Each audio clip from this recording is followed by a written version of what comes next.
Dans le cours de régulation, nous allons utiliser des blocs PID. Et pour ce faire, on a besoin d'ajouter une librairie à Codesys. Si vous allez sur Google et vous tapez OSCAT Codesys Library, le premier choix c'est le OSCAT Basic, donc c'est la librairie OSCAT de base. Vous cliquez dessus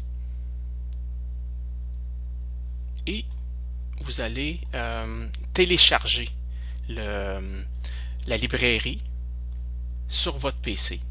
Donc, il faut que vous vous connectiez, puis vous downloadez le fichier.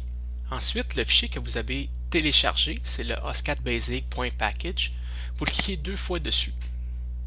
Et la librairie va s'installer automatiquement sur votre PC.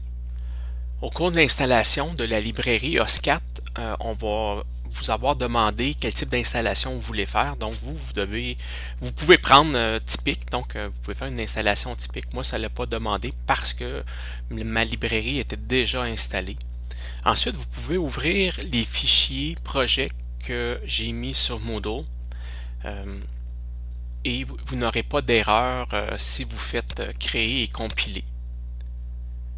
Donc, comme vous voyez, présentement, il y a une analyse qui se fait et je n'ai pas d'erreur.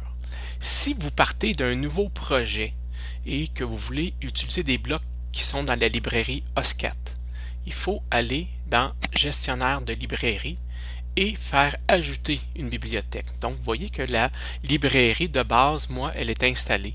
Si je fais plus, c'est la librairie standard de OSCAT qui s'est installée. Si vous cliquez 2 fois dessus, on voit ici le détail de la librairie. Donc, on peut faire un plus dessus pour accéder à différentes informations. Les blocs se retrouvent dans la section POU et dans la section Engineering et Control, on a accès à différents blocs pour faire de la régulation. On va se servir du bloc CTRL PI qui est pour proportionnel intégral.